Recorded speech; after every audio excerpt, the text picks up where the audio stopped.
All right, we're up. Okay. And so we do have some people coming in, so we're just going to give them a couple minutes to come in and get comfortable if they're going to join tonight.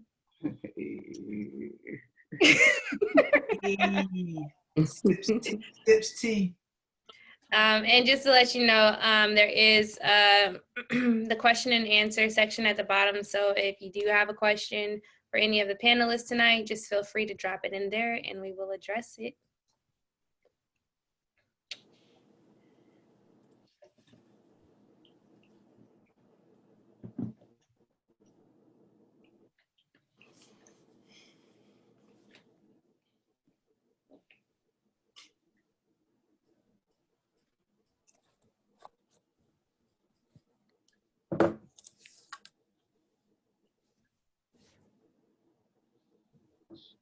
I still think it's really super cool that you're on vacation on this table talk. I have so much respect for you. Thank you. Thank you. Yeah. I think that's the fun thing about being COVID is that you don't ever have to be where you really say you are right now. So Anyway. I'll live for it. Yeah. Have a nice backdrop, look like super professional, like you working hard and not really at all. And not really at all, yeah. So we're gonna start in about 1 minute. Like if you didn't know any better, this could be my kitchen. It is. We're just gonna claim it for that right now.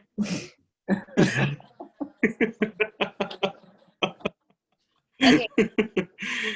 So to the people that have already joined, I just want to thank you for attending our table talk today, which is focusing on the Black LGBTQ community.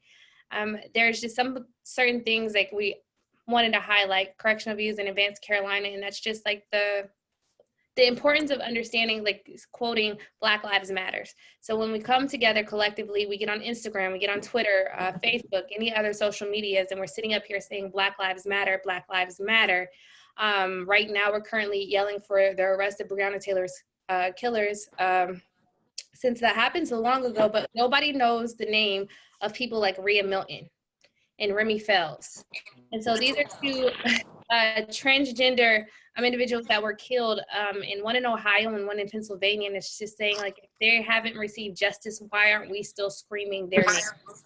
Why don't all Black lives matter right now? And so for those who are familiar with me, they know that I started a lot of my causes behind my wrongful conviction and the support and just providing information on those that are incarcerated, what they are currently going through. However, I would love to assume that if I was still incarcerated, saying Black Lives Matter automatically covers me. And so, like I said, we need to make sure that saying Black Lives Matters automatically covers every Black person, despite whatever community like the Black people, a Black person wants to place them in. And so we're gonna dig deep into that today. We're gonna get to some issues. We're gonna start exposing some of our culture's truths so we can start dealing with it, so we can start being more supportive of each other. And so we're gonna go ahead and introduce our panelists right now, so you guys get to know them, and we guys gonna go ahead and jump into this conversation. Hey guys, I'm Chant, originally from Chesapeake, Virginia, currently live in the greater DMV area, the DC area to be exact. A graduate from the North Carolina Agricultural and Technical State University, Aggie Pride, where I've had the pleasure of meeting Dom and Rob and someone else that's going to be on the panel a little bit later, but looking forward to getting to this discussion. If everyone knows me, you know I've been openly gay for a very long time. So trying to help provide that perspective, the L and the LGBTQ perspective as best I can. So happy to be here. Cool. Hey, everybody. My name is Rob Hill. I live in Los Angeles, but I'm from North Carolina. I went to A&T as well. I write and I do the windows for a couple of retail stores. I used to be in the closet. I'm not now. I've been out for a while now. And looking forward to talking about all these issues and kicking it up with some other friends. So yeah, this is great. Hi, my name is Alexandria Webb. Super excited to be here with you all. I'm from Raleigh, North Carolina. I also am a transgender, queer, Black, and Indigenous woman. So I'm really excited to provide my perspective here and my experience in my life. I went to UNC Chapel Hill.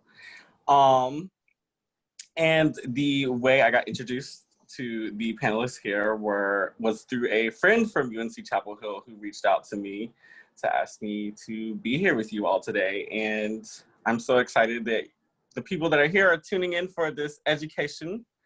And yes, let's do this. Okay, and so we have one other panelist as well that may be a little late joining us. He's currently in Iraq right now, so you guys can kind of see what's going on with the time delay with that. But I think it's really cool that he's not the one here right now, because he would be identified as the individual who is a cis man. Well, he's a cis man representation on this panel. And I personally struggled with, you know, identifying others as pronouns. So I'm pretty sure, I'm not sure on you all. When I get on meetings now, they say, what's your name and what's your pronouns? And when I started getting on these meetings, I was like, what do you mean? Like, what does that mean? And then for the first time a couple weeks ago, I was talking to Champ, I heard cis man and woman, and I was like, what's that? Like, I don't understand that part. But they're saying it's like imperative for people to identify themselves as that. And so, like, just Alexandra, just real quick, like, how important do you feel that everybody, you know, has the opportunity to identify themselves as their pronoun?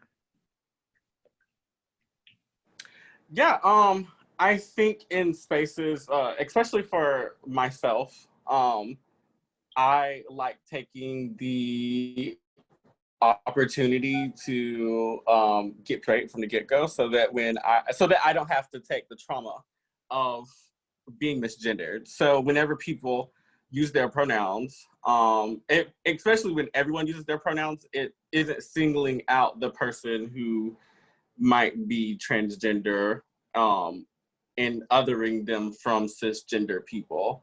And for myself, it also helps me feel respected in a space as well, because I know that everyone else, I've set a boundary with everyone, and it's easy to correct that boundary when I've set that expectation. Okay, so you're saying that you set the you know, the expectation, you've already set your gender, you don't want to go through the trauma of, you know, other people identifying you as, you know, whatever they feel. But with Rob, how hard is it to actually create that boundary and actually, like, tell people, you know, your sexual, like, preference, or what your, you know, what you identify as, or what your sexual compatibility is? Like, how hard was that for you? I think back then, because I wasn't comfortable with my sexuality, it was extremely hard. And I felt a pressure to be like extra masculine and like extra like hardcore, which is not me if you know me truly. And it was extremely rough. I mean, but like today, like I recently threw out labels. Like I don't know what I am anymore, because I'm into like so much now. And because I'm so comfortable with myself and my sexuality, like it's what's being discovered now. But back then it was hard. Today it's a lot easier. If someone does ask me, I do say that I am a gay male, a gay Black male to be specific. But I really don't have a label, just to make it easier for everybody else, but to myself, I really don't have a label. I'm just Rob, and I just happen to like men and Black, and I'm pretty cool, and I'm ratchet, and I'm savage. But it's like, it's just this one thing that's like a part of me, but that makes me, you know? So I don't really today lean into it, you know? Okay, so you don't lean into it. I do have the privilege of knowing you a little bit longer, and so I was around during the times where you weren't, you know, comfortable with telling people about it. What makes it so hard within the Black community to have that truth, though? Because it's not accepted, like, period. I think it is a little more now, but back then it wasn't accepted, you know? It was the jokes about the guy, he's gay, or he's being a fag, or we're gonna kick his ass, or stuff like that. Like, I was always afraid that if people knew that I was gay, that I would, one, not have friends anymore, or two, my family would desert me, or three, like, or I'm gonna go to hell, you know? So it was like with all this stuff like weighing on me. Plus, on top of that, society is telling me that it's not okay to be Black, like it was heavy. So it was just hard. It was dark. It was really, really dark. And then trying to put on this image of being like a straight man and constantly lying to myself, it was dark and exhausting. Oh, I can't relate, but I can relate to the fact that I saw what she went through. Does anyone else have like a feeling on like what they had to go through when they came out, or had to tell somebody, or decided, or realized? Yeah, I'll say I came out really early, like seventh grade. I was outed by a girlfriend's mom, right? And you'd think seventh grade is, but anyway, I was outed by a girlfriend's mom from writing love letters. And I remember my mom's immediate response was, where did I fail? Like, what did I do wrong? And I think that she blamed herself a lot because my mother has always been very affectionate towards us and very protective of us. I have two other sisters, both of whom are also lesbians or identify as lesbians.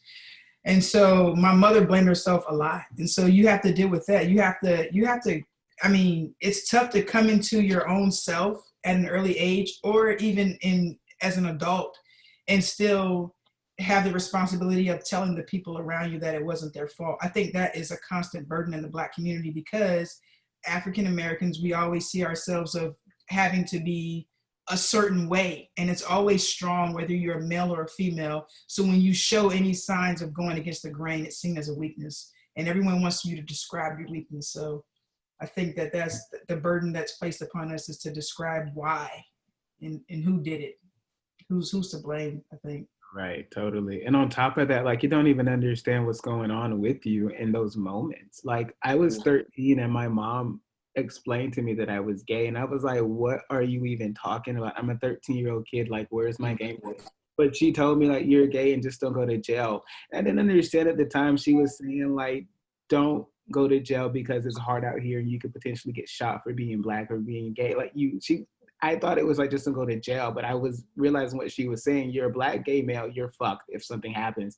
But yeah, and not even understand. I was like, what do you mean? Like, and even when friends would ask me, are you gay? I didn't understand it myself, like, to explain that, like, I don't know. Like, and I don't want to look at that because I'm so afraid of what I'm going to find in that period. So yeah, totally agree. Yeah, just throw my perspective. I think for myself, coming out has been very multifaceted because I first came out as gay. I mean, and I had always been very effeminate, so it was okay for me to be gay. But then I came out as bigendered. I kind of didn't tell anyone that though, but when I decided to be the goddess I am today, that's when we had a problem. My aunt, she didn't understand it.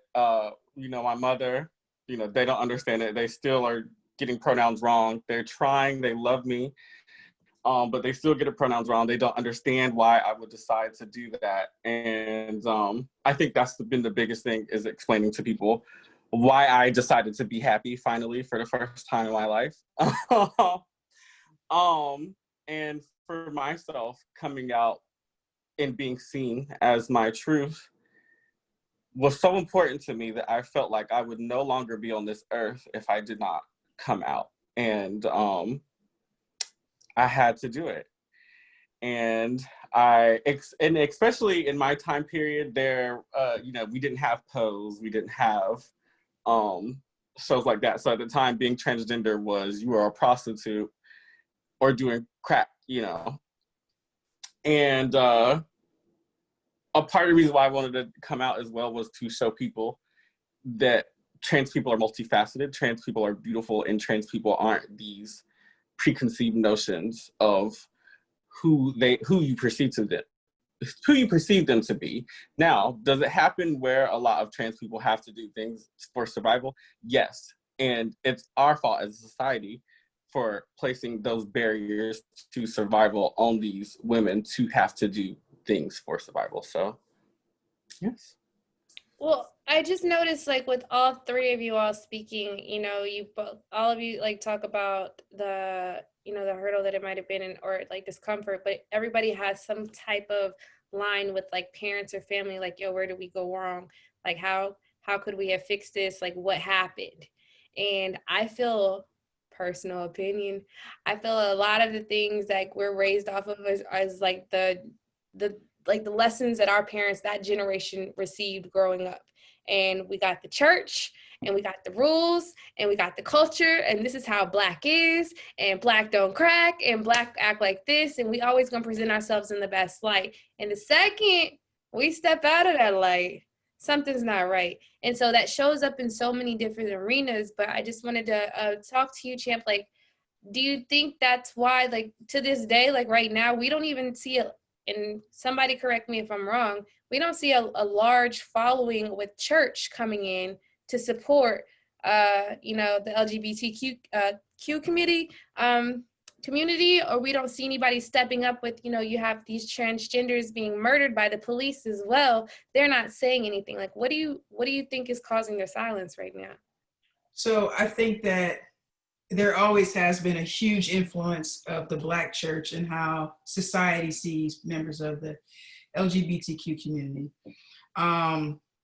We talk influence, that could be positive or negative, right? So what I'm speaking more on is the negative aspect. I'm not going to discard a lot of churches who have come around to the more modern way of preaching, and they've kind of tried to practice inclusion, but there is a vast majority of Black churches who still have a negative influence on how everyone, you know, kind of accepts members of the community. So what does that look like? It's like you said, no one's speaking up when saying the names of trans LGBTQ members being murdered in cold blood.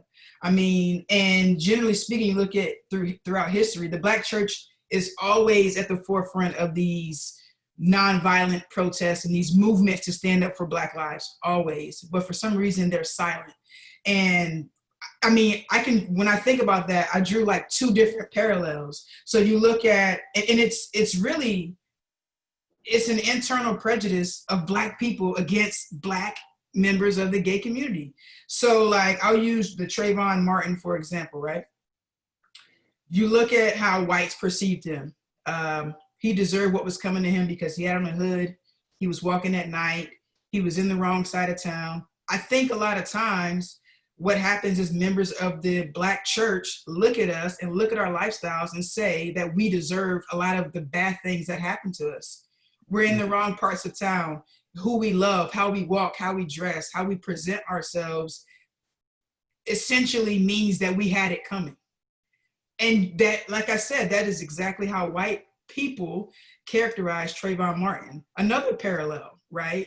I remember when I came out very early as a kid, my grandmother and my mother made me go to the altar and get saved Sunday after Sunday after Sunday after Sunday. Something is wrong with you, go repent, go be saved. Okay, and I think that narrative still carries today. They look at us and they say, you're sick, something's wrong with you. They demonize our lifestyle, right? So that's the same thing. The alt-right community, the alt-right politicians look at us and say, you're on welfare, you're sick, you can't get a job, you're weighing down the economy. Bottom line, how I feel is that the Black church has already stamped us and written us off and condemned us to hell based on how they demonize and how they view our lifestyle. And so when you ask, do they influence how other people view us? Absolutely. Absolutely. And that's just my experience on that topic. Okay, yeah, like, because we keep saying, like, no one knows the names. Like, even right now, I feel like the name Jacob Blake rings out heavy right now. Mm-hmm. And, you know, the unfortunate situation that happened with his, I feel, is like attempted murder. You know, you have Breonna Taylor that everybody keeps retweeting. We have Ahmaud Arbery, George Floyd, of course. However, you know, the names, like I said in the beginning, Rhea Milton, Remy Fells, what conversations do we have to start happening to where these names are as common as the rest of them? We have to. Oh, go for it. You go first. I was just gonna say, so alluding back to that, I remember in the process of coming out the first time, when not the day before I went to college, my mom said, "You're Black and you're gay and you're effeminate. Be careful," you know. And those words ring through to me because my family always tried to be the model citizen in a society that hated them. They always strove for perfection or to achieve the model citizen stereotype or archetype. You must be college educated. You must talk a certain way. You must, carry yourself a certain way at all times in order to make yourself presentable to white people in this society. So my mom wasn't necessarily upset that I was different. She was upset that I was going to have a tougher time in life because of who I was and because it, in her head, it was visible to other people that I was different. So she was always afraid of that for me. I think with being trans, and especially in the Black community, people don't understand why I would want to make a visible change to myself because, we're so caught up in survival. And survival for a lot of us looks like straightening our hair or, putting on different clothes or reducing yourself to, reducing yourself or your personality to operate and function in spaces that are white. So I think that's one of the reasons why you don't see this in the church, because Black people are still trying to become the model minority. And you cannot be the model minority if you are sticking up for rights of people who the society says that you're an absolute abomination, if that makes any sense. And if you're fighting for the rights of abominations, then you yourself must be an abomination. Well, I mean, that makes, perfect sense that that's like the constant repetitive, because these are things that are being taught to like little children. You shouldn't do this. You shouldn't, you don't kiss boys if you're a boy. You don't kiss girls. If you're a girl, we wear dresses. You don't want to wear other things. Like that's constantly embedded into people's heads. But Mr. Joshua Walker has joined us, and it leads into his question, actually. Thank you for being here, youngster. But when do you feel like the education for children should start going into like actual education, should start being implemented? Like, for example, there's a book, Back to Black by C. Riley Snorton, and she actually starts going through the history of things that you guys have been describing that sound very similar. It's the fight of being Black in America alone. And so it's kind of like riveting that you have to fight to be Black twice in America, because you come with like a different hybrid of it. So it's not only fighting for in America, but fighting against your community and America because of your sexual preference. But when it should like a raw truth of this education be like actually like implemented to like, so children actually know the truth and not their parents' perceptions? I'm gonna unmute right now. I'm overseas doing some work. Is it too loud in this area? No, they got an explanation. Okay, cool. Okay, so clearly the answer is now, right? The education has to start happening now, and I think what we hit when we educate also has to change, and it has to adjust, because we have to include the people that we're going to be educating about. You know what I mean? We can't have a discussion without changing who's going to be dominating the narrative, which is similar to the conversations we were having earlier about why are we hearing some names and why are we not hearing others? It's because of who dominates the narrative. Sometimes there's a difference between who dominates the narrative and who supports the narrative, especially when it comes to the things that we were discussing right before I got on. Excuse me 1 second, so I can gather this thought. Uh, it seems to be that the issue most often is that since heterosexual Black men dominate the narrative within Black spaces, that a lot of times we seek inclusion more than equality, because a lot of times we're uh, the most appropriate minority. We're the nearest to whiteness. We get the most benefits out of, you know what I'm saying, the Black community. And oftentimes the Black community leaves the rest of, oftentimes Black men leave the rest of the people out. And because of that, there is a lack of education. There are a lot of things that are taught in the home that are wrong. I mean, the education has to be taught in schools, but it does little to nothing if it's not taught at home as well. And there's a lot of things that we're not teaching anywhere. So the short answer is now, and I guess the long answer is right now. Okay, so because I feel that maybe if, just based off of what we discussed today, so Rob saying how it was difficult to come out around his friends because he thought he was going to get his ass whooped if somebody knew that he liked men. Alexandria said she just decided that she was about to be this gorgeous boss and people were just going to have to eat it. But that was like baby steps that she had to take.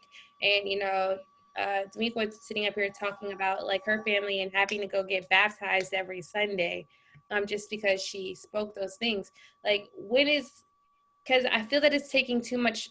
I feel like on both questions that I've asked, when do we educate in school and when do we educate at home? I feel like that puts too much pressure on other people that don't implement it. So what else can actually be done within the community to where everybody can start being seen as like one, and that we actually as a community have more power over? Probably. Like, is that like TV shows? Because we have TV shows. Is that? Well, I'm sorry for interrupting, but basically the TV shows is one thing. What you have to do is just give the floor to them. Give the floor. Let them speak. Let them be heard. Because the thing is, even when people from outside the community speak on their behalf, oftentimes the benefit is still misplaced. The credit is still misplaced. The best thing you can do is give them amplify the voice and put yourself in a position to listen. So go ahead. No, go ahead, Josh. And I think that willingness to listen, that's the hardest part for me to even communicate as a heterosexual male that are in spaces like the military and things of that nature, because I don't know how to get anyone to want to hear. You know what I mean? Because once your willingness to listen, the proof is in the pudding. Go ahead, champ. By the way, it's good to see you again. You too, man. You look good. You're in my old stopping grounds. So do you. I'm going to say the unpopular opinion, right? Josh, you made a really good point when you said that Black hetero men have placed themselves in these spaces to advocate for themselves in a sense, right? To pull themselves up. And themselves only.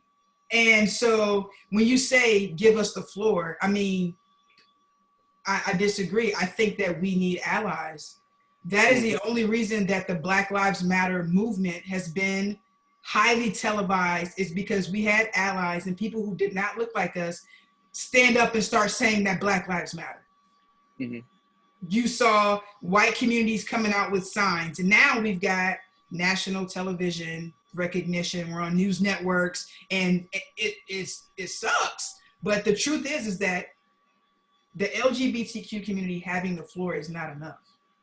We need allies. We need hetero men to put aside their fear. We need hetero women to put aside their biases that every woman wants to date a woman. So we need allies and people to speak up and say, you know what, I have a family member. I have loved ones. I have friends. I used to be, you know, we need people to speak on their experience in dealing in these spaces of LGBTQ. And I think that sharing those experiences will normalize our lifestyle, and it'll make more people more open to be supportive of it.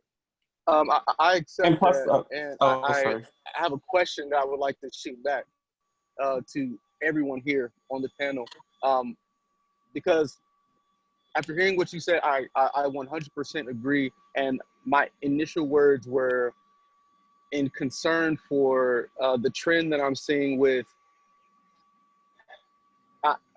once the allyship is there, a lot of times I see the message being made more and more appropriate instead of real. It seems to get watered down significantly each time. So, go ahead. I was just gonna say that especially for transgender rights, a lot of our rights are a lot of the situations that we encounter where we are being murdered is because of people's fear of a fear of their sexuality or their attraction to transgender women. And you see a lot of these people say that, oh, I didn't know that she was transgender, and things like that, where people make excuses for these women being murdered. I think the reason why it's so important for allyship is because we need people to acknowledge that, to not be afraid of transgender people or LGBTQ people, to acknowledge that they are indeed attracted to LGBTQ people, that they are indeed allies, and that the daily experiences where they are, or the casual and daily transphobia or homophobia that people have needs to be corrected, and that's only going to come from allies. I can only touch my circle as far as my circle reaches. But if I'm touching other circles and those people are touching their circles and going back and disseminating that information and intentionally having conversations with other people, i.e. going to their homes and saying, hey, did you hear about this transgender woman murdered? And do you know why? That's when things will change, in my opinion. And from So I guess that answers my question. Which was going to be, so how do we establish that allyship without it being watered down or degraded? And it's just, that's just more aggressive allyship, you know, taking a bigger stance, I mean, you know, and of course, that. Right. And of course, you know, when people say that they're not willing to have those conversations, we have to make them uncomfortable. It's the exact same thing with racism. Yeah. It's time for people to be uncomfortable, because for the longest time, I'm uncomfortable to walk on the street. So you can be uncomfortable for 5 seconds.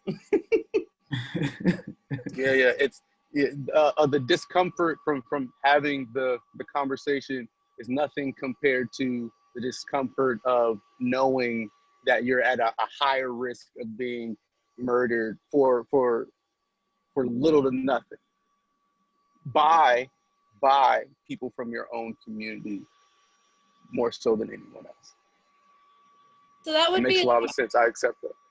That would be my question to you, though, Alexandra, because I know that there's a high rise in murders against individuals in the transgender community, and it's actually a low amount. Not that low means good, but it's a lower amount of transgender being killed by the police right now. So what would be your biggest argument to have elevated? Like the fact that, like you said, people are continually killing individuals in your community just based out of fear, or the fact that you're part of police brutality? Like, what would you want to speak on, like, on your platform? Well, I would actually like to correct you on the fact that trans people aren't killed by police. It's just the fact that when people are misgendering and not taking into account their trans identity, you can often get away with not reporting transgender violence. So it happens fairly often, including it happened to Tony McDade in Florida very recently. So it does happen. And it's just the fact that, you know, it's hard for their identity as a transgender person to be released or to be acknowledged even. And that's actually something, you know, you have a lot of Black transgender women being killed now, but those are the people who we know are transgender. There's a lot of people who we don't know that are transgender that are murdered as well. So I wanted to clear that up. Also, I wanted to say that, I'm sorry, could you repeat that question one more time? Well, you still made a very good point with just clarifying that much information, with letting people know that. I was saying, like, what would be on a higher platform for you, the individuals that are a part of the police brutality right now in this moment, and what everybody is fighting for, and or just the fact that you guys are walking down the street and it's a threat to somebody's life and you're still dying. Well, transgender rights have been, we are notoriously excluded from conversations. You know, we are putting our rights in the hands of politicians and people who are afraid to have these conversations with the public because it might hurt their own platform. You know, they'll put it on the policy book on their webpage, but are they ready to talk about these? Are they ready to say that Black trans women are women on the stage? You know, are they willing to use their platforms to say that? And a lot of the time, you know, we have this, and the world's not ready for these conversations. Well, the world's not ready for these conversations, obviously, because we're still being murdered. So it's time to start having those conversations so that we cannot be murdered. So the only way that we're going to do that is by not being intentionally left out of Black events. Because I have been to events where, you know, transgender women's names have been said, and you see people in the crowd snickering and saying like, nah, fuck that, I'm not gonna do that. You know, so we have to stop having partners that are casually transphobic and, you know, you say transphobic things. It's time to start checking our partners when they are out of line and being transphobic as well. And people not ready for that one. Yeah, a lot of people aren't ready for that one, including some of my own friends. And it's time to stop being complacent and treat it as if something racist were to happen to you. You know, if you're in a restaurant and someone tells you can't sit there because you're Black, everybody's gonna jump up. But if you're in a restaurant and someone says you can't sit there because you're transgender, everybody's gonna look at you and laugh. Because that's exactly what happened to the 3 girls that got beaten, robbed, and attempted murdered on while in Hollywood, while people stood there and watched. So, you know, transgender people are still seen as a joke, as people that can be murdered, as people that can be brutalized. And until we stop becoming a joke and telling people that we're here, we exist, we didn't start existing 50 years ago. We existed in time and we're not going anywhere. So, yeah. Yeah, that's a fact a lot of people aren't aware of like even things such as like cross-dressing that was identified in the 1900s with Black Americans going up to the North that I'm pretty sure our culture isn't ready to talk about either. And this stemming through like, you know, all history books, but however, I guess it was deemed like it's not supposed to touch our culture. But we're listening to you. Okay. Oh no, I was just gonna say that, and especially even in indigenous cultures where trans people are spiritual healers, and spiritual leaders of indigenous tribes.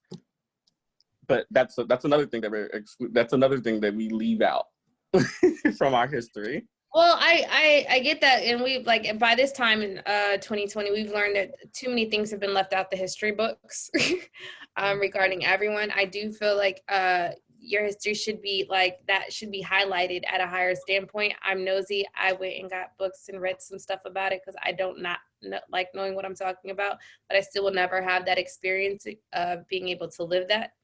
But I just want to dig into just kind of see the comparison of like the nature between like what you're dealing with and then what D'Amico and like Rob, like you guys are dealing with as identifying as, you know, I'm a lesbian in the Black community. Is it like, okay, you get 5 points?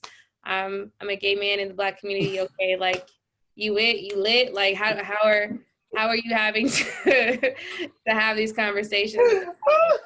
Rob, you go. I'm gonna get some people listening. Rob, you go ahead with that one, man. Okay, I'm gonna give you the savage answer first. Sometimes I lead with it when I'm trying to get, like when I was trying to get jobs, because it's not common to have a Black and a gay man in the same office. So I would like for a while say, hey, I'll meet your quota for you, like, because I needed that job. But then I started realizing how serious that was. Like there's a lot of times I'm the only Black guy in the room, and there's a lot of times I'm the only gay guy in the room. So I was like, oh, it's important for me to be there so I can start bringing other people back into it, right? And so like for me, like, because I'm more than like a gay guy. I say that all the time. I'm more than that. I'm more than being Black. But I didn't have anyone growing up like me. The only person I had was my cousin Tony that was growing up. So like I pop up and I'm here in these places because I know that there's other people that need me to be there. So I can walk so they can run pretty much, right? So I go for it. So it's major. And I think it starts in our own backyard. You know, like when I came out, I was like, to the point where it's like either I'm gonna kill myself or I'm gonna start getting honest. And once I start getting honest with these people, like, okay, either we're not gonna be friends, we're not gonna be family anymore, like, and that's fine. But I have to start living my truth because I know that there's other people that are watching me and they need me to do whatever this is that I need to do. And so what happened is that when stuff started happening, I started having conversations with people, you know, like I was like, hey, why aren't you posting about this? Hey, this could be me. And I'm your friend. I'm your little brother. I'm your best friend. And I could be the one that's getting, why aren't you talking about this? Like, I need you to help me out. And things started slowly. I don't think it's, I don't want to say it's getting better, but I mean, there's, in my circle of friends, there are conversations that are happening. And I think to Alexandra's point, what was amazing to me is my friend Gracie, one of my best friends here in LA. And she said, why aren't you posting about trans lives, period? And it shocked me because I wasn't. And it wasn't because, well, one, it was like a judgment around it because I was like, well, that's not me. Like I was like, and accepted sort of, right? But then I realized this is my best friend. This could be my best friend who's getting murdered. And like, that wouldn't sit well with me. So I had to start I had to start posting. I had to start talking about it. I went and protested with it. Like I had to like get involved because yeah, like it's all the same as like one of you guys getting killed. It would tear me apart. So I had to stand up for it because if I don't, then who will? But you guys know me. You know me pretty well. So you know my character. And if you know if I'm standing up, then hopefully you'll come and stand up with me. Just all the strength that we have a connection. So it's I hate being labeled, but it's kind of important at the same time, you know, if that makes sense. Okay, well, I only asked that question and I had a conversation with Josh before. Like we said at the beginning of the talk, we enter meetings and you have to identify yourself and then you follow by your pronouns immediately. And so is it to where like 2020, is it like a forced label that everybody has to go by something now so everybody can be included? So I'm very careful not to introduce myself as, sometimes I feel like I don't have to. I just walk in a room and people, their ignorance just makes that assumption for me, right? I was gonna say it is lit. It is lit being a Black lesbian. It's lit. It was lit at A&T and it's lit after A&T. So what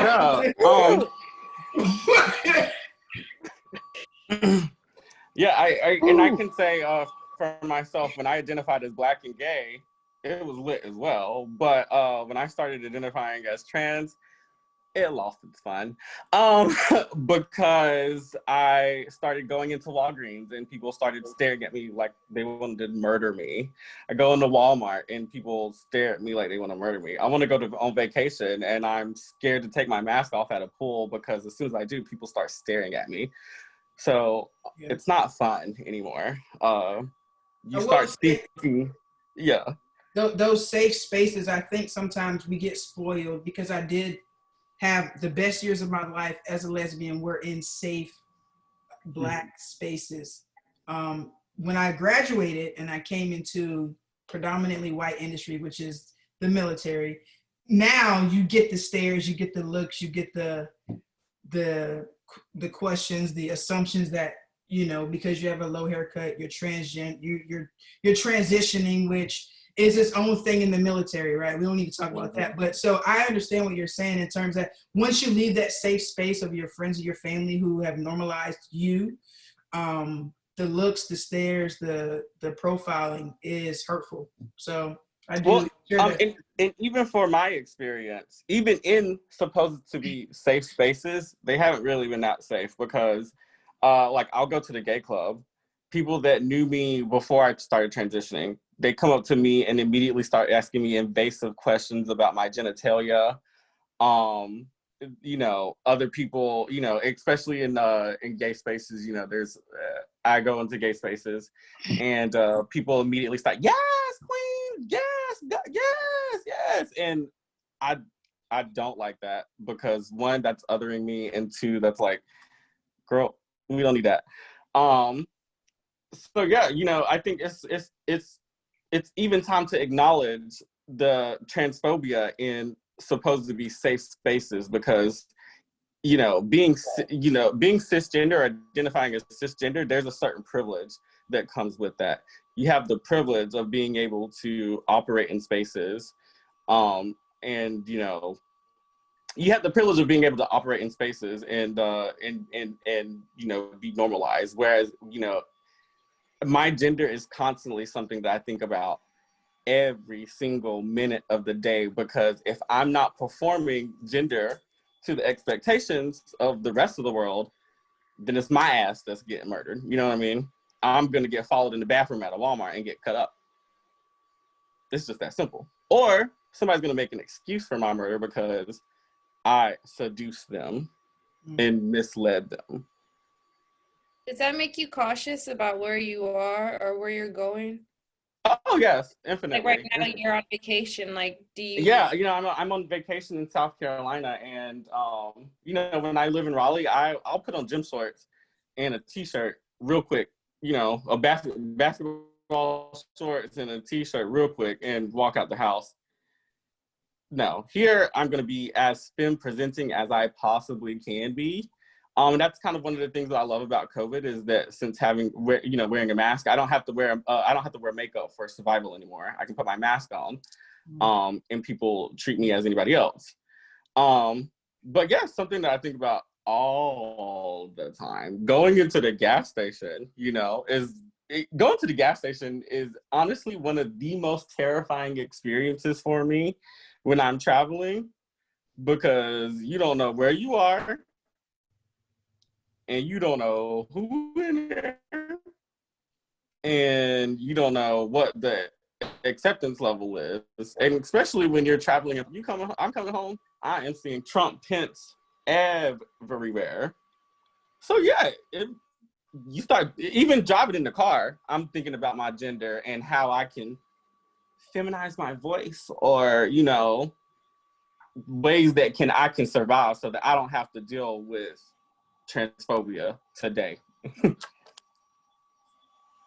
That's really disheartening to me, because I mean, at first I was being objective to say like a cis woman doesn't have, you know, nearly as many hurdles, with me personally dealing with a lot of hurdles just because I was Black in a courtroom and they didn't care about, you know, I don't know if they cared about sexuality. Well, I don't know. But I was just saying like, yo, I still deal with that. But at the same token, even after everything that I've been through, I'm not worried about how my voice sounds in the morning. Like, however I sound, you're going to get me. I'm not worried about what I'm wearing or, you know, who's going to be able to see me if I have makeup on or not. So that's just a little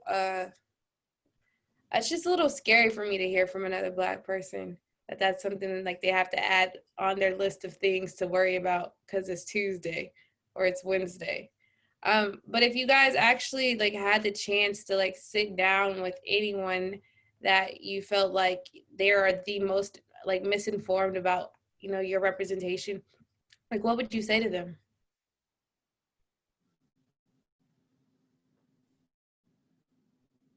I'd say, yeah, I'd say,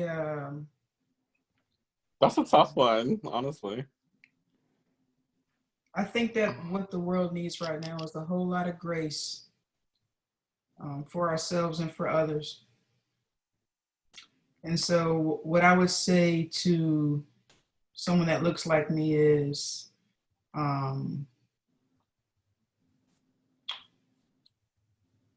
just listen, right? And listen to understand. Don't listen to respond or listen to defend your position. Just listen to understand, and picture that person that's talking to you, which could be me, anybody on this panel, as your mother, your sister, your brother, somebody that you have grown to know and love, and personify that person that way. And maybe, just maybe, some of the things that come across or come out of my mouth would hit you a little bit deeper, I think. I think what I would say is imagine this thirst for knowledge, if you will, how we thirst for knowledge. That's something that I think is an inherent human thing. Whether you're not thirsting for knowledge, you're constantly thirsting for information. You want more.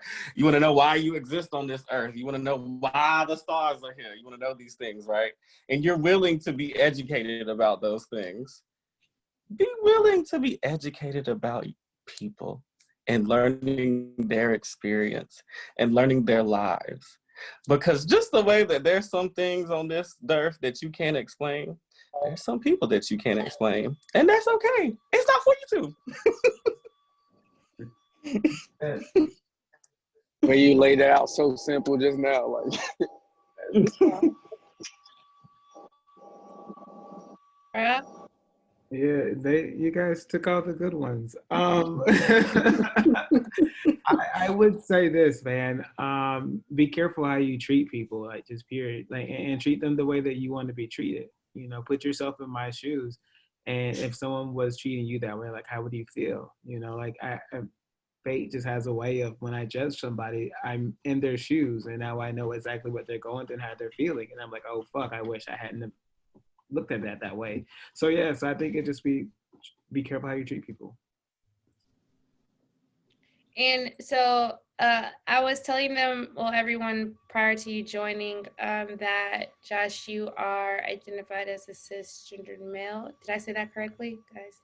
I believe so. What would be like your message to individuals for maybe they don't have like an understanding that you would have?